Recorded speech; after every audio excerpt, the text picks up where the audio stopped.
तो हमारे साथ बातचीत करने के लिए ज्योतिष पीठ के शंकराचार्य स्वामी अविमुक्तेश्वरानंद सरस्वती जी जुड़ गए हैं। स्वामी जी, सबसे पहला सवाल आपसे ये है कि क्या ब्राह्मणों को ही इजाज़त है क्या कथावाचन की? जाटव यादव कथा नहीं बांध सकते क्या? नहीं, हमारे यहाँ कथा दो तरह से होती है, एक निष्काम और एक सकाम। तो जो निष्काम कथा है उसमें तो ये बाधा नहीं है, जिसके मन में भी श्रद्धा भक्ति है वो कह और सुन सकता है। लेकिन जो सकाम कर्म अनुष्ठान होते हैं, जैसे किसी प्रकार के फल प्राप्ति की इच्छा होती है, उसके लिए कुछ नियम बताए गए हैं शास्त्र में। तो स्वाभाविक है, धार्मिक कार्य है तो धर्म नियमों के अनुसार ही होगा, और वहाँ ये बताया गया है कि वो ब्राह्मण से कराना चाहिए। अब इटावा वाली घटना को लेकर विपक्षी पार्टियां राजनीति कर रही हैं। वो कह रही हैं कि ज्यादती हुई है यादव कथावाचकों के साथ, उनकी चोटी काटी गई, उन पर छेड़खानी का आरोप लगाया, फेक आईडी रखने का आरोप है। इससे आप कैसे देखते हैं? ऐसा है कि अपने देश में कानून लागू है। ज्यादती अगर किसी ने की है तो कानून की धाराएं लगा करके उसके ऊपर अनुशासन की कार्रवाई करनी चाहिए। दिक्कत क्या है? पुलिस जांच करके पता कर लेगी कि क्या क्या धाराएं लग सकती हैं, उन धाराओं में मुकदमा पंजीकृत होगा, उसकी सुनवाई होगी, सुनवाई होकर के सजा हो जाएगी।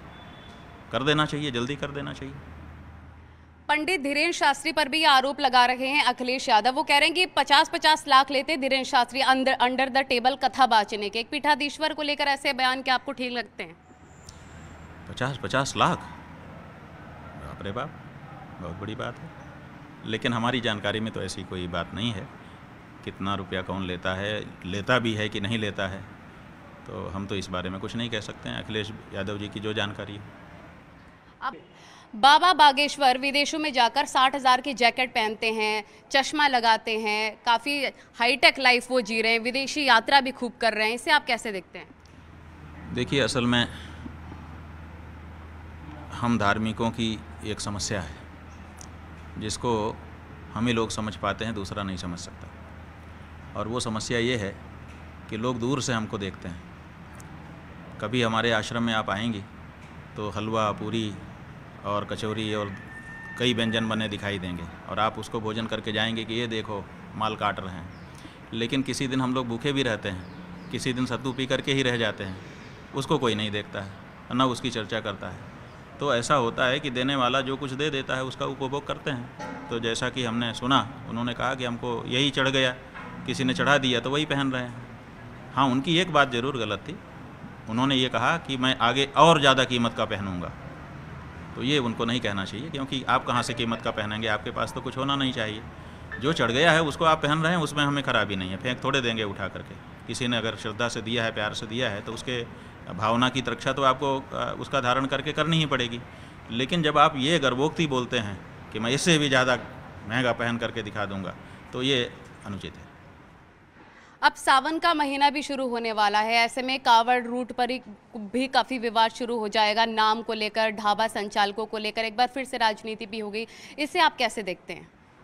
नहीं, हम इसको, ये तो राजनीति का और प्रशासन का विषय है, इसमें हमारा कुछ नहीं कहना है। क्या ऐसा करना चाहिए? लेकिन हम धार्मिक बात कह सकते हैं, और धार्मिक बात यह है कि हमारे यहाँ बना हुआ जो भोजन है, पका हुआ भोजन, प्रिपेयर्ड मील, वो खरीद करके नहीं खाई जाती है।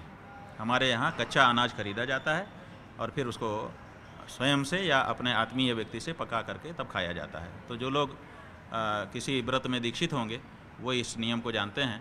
वो पवित्र भोजन करने के लिए अपना स्वयं का बनाया, स्वयं पाकी, अथवा अपने आत्मीय जन का द्वारा बनाया गया भोजन ही स्वीकार करते हैं। तो खरीद के खाते ही नहीं है, इसलिए उनको धार्मिक समस्या आ ही नहीं सकती है। ये समस्या उनके लिए आ रही है जो अधकचरे हिंदू हैं, वो निकल पड़े हैं और कहीं भी पका हुआ भोजन खरीद करके खा रहे हैं। तो हम कहते हैं कि आप अच्छी श्रद्धा से निकले हुए हो, आप भावना से निकले हुए हो, तो थोड़े से के लिए क्यों अपने पुण्य को कम कर रहे हो? आप जब इतना परिश्रम कर रहे हो, इतना दिन का काम छोड़ करके भगवान के लिए चले हो, तो आप थोड़ा सा खान पान की पवित्रता का ध्यान भी शास्त्रानुसार कर लो, ये सारी समस्या ही खत्म हो जाएगी। क्या भारत को हिंदू राष्ट्र बनाया जाना चाहिए? क्योंकि धीरेन्द्र शास्त्री और कई ऐसे साधु संत इसको लेकर मांग कर रहे हैं कि भारत को हिंदू राष्ट्र घोषित करना चाहिए। असल में भारत हिंदू राष्ट्र ही है। जब यहाँ पर स्वतंत्रता का आंदोलन लड़ा गया और अंग्रेज़ों को भगाया गया, जिनके कब्जे में ये देश चला गया था, तो यही बात हुई थी कि मुसलमान कह रहे थे कि हम हिंदुओं के साथ नहीं रहेंगे, तो उन्होंने अपना हिस्सा बांट लिया। तो जब मुसलमानों का हिस्सा बट गया तो जो बचा वो हिंदुओं का हो गया। तो ये तो हिंदू राष्ट्र ही है, एक बात। दूसरी बात ये है कि इस देश में बहुमत की पद्धति लागू है, तो जो ज़्यादा है संख्या में उसी का चलेगा। तो ज़्यादा अभी भी हिंदू हैं, इसलिए हिंदुओं का ही देश है, इसलिए घोषित करने में कोई बाधा नहीं है, हो जाना चाहिए। नहीं किया है वो गलत है, कर देने में कोई विशेषता नहीं है ही। क्या धर्म और राजनीति दो अलग चीज़ें हैं या फिर दोनों पर इसका असर होता है? धर्म और राजनीति जो है इनका लक्ष्य काफ़ी करीब है। सब लोग कल्याण चाहते हैं। राजनीति से भी लोक कल्याण की भावना होती है कि हम जनता का कल्याण करेंगे, सुव्यवस्था स्थापित करेंगे, और धर्म भी किसी अर्थ में यही करता है, लोगों के हृदय में उतर करके। लेकिन दोनों का रास्ता एक नहीं है, रास्ता दोनों का अलग अलग है। राजनीति का रास्ता ये है कि जब हम सत्ता में जाएंगे, पहले हमको वोट दीजिए, हम सत्ता में जाएंगे तब आपका कल्याण करेंगे। और धर्म कहता है कि सत्ता में पता नहीं कब जाएंगे, क्यों जाएंगे, हम तो आज से ही आपको समर्पित हैं और जितना हमसे होता है आपका कल्याण करने के लिए हम दिन रात एक कर रहे हैं। तो धार्मिक व्यक्ति बिना किसी संसाधन के लोक कल्याण के लिए तत्पर हो जाता है और कार्य करने लगता है। और राजनीतिक कहता है कि पहले सत्ता आए तब मैं आपका कल्याण करूं। तो दोनों के रास्ते में अंतर है, लक्ष्य जरूर काफ़ी हद तक समान है। सनातन और हिंदुत्व को लेकर आपकी राय भी बाकी लोगों से काफ़ी अलग होती है। क्या आपको लगता है कि विपक्षी पार्टियों के हिसाब से आप बोलते हैं, जैसा आप पर आरोप लग रहा है? ऐसा होता है कि जब हमारी राय किसी पार्टी से मिल जाती है तो उस पार्टी के लोग उत्साहित हो जाते हैं, और दूसरी पार्टी के लोग जो है वो आरोप लगाने लगते हैं कि ये तो उस पार्टी से मिले हुए हैं। लेकिन थोड़े दिन के बाद जब हमारी राय उससे विपरीत हो जाती है तब वो आरोप लगाने लगते हैं कि उनसे मिल गए। हमको उन लोगों ने पेंडुलम बना रखा है, कभी इधर घोषित करते हैं, कभी उधर घोषित करते हैं, और जबकि हम अपनी जगह पर स्थिर हैं, सनातन धर्म में सदा से स्थिर हैं। इसलिए जब कोई राजनीति से जोड़ करके हमको देखेगा तब ज़रूर हम ऐसे ऐसे होते दिखाई देंगे। लेकिन अगर वो हमको हमारे रूप में देखेगा तो आप शुरू से अंत तक देख लीजिए, हम सनातन धर्म के साथ खड़े हैं। तो क्या आपको भी लगता है कि हिंदू संत भी अलग अलग सियासी पार्टियों में बटे हुए हैं? अब ये तो हिंदू संतों से पूछिए, लेकिन हमारी जहाँ तक बात है, हमने ये अनुभव किया है कि राजनीति हमारे धर्म का बहुत नुकसान कर रही है। क्यों? क्योंकि देश सनातनी हिंदुओं का है और राजनीति सनातनी हिंदू करते ही नहीं हैं। वो कहते हैं कौन नृप होई हमें का हानि, शेरी छोड़ी अब होब की रानी। कोई भी राजा हो जाए हमें क्या फ़र्क पड़ता है, हम तो अपना घर में रह के धर्माचरण कर लेंगे। लेकिन जो राजनीति है वो हिंदुओं के प्रति निरंतर अन्याय करती चली जा रही है। और इसीलिए अब हमने ये तय किया है कि जो सनातनी देश जनता है इस देश में, उसको जागरूक करेंगे कि वो सनातनी राजनीति इस देश में खड़ी करें, और सनातन के लोग भी राजनीति में आएँ और संसद और विधानसभा में जाएं और वहाँ बैठ करके धर्म के पक्ष में कानून बनाएं, और जब प्रश्न उठ जाए तो खड़े होकर के सनातन धर्म के पक्ष में भी बोले।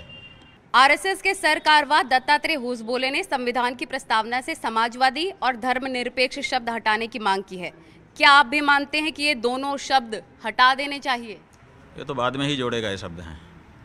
रफू, जबकि कपड़ा फटा ही नहीं था उसको रफू कर दिया गया है।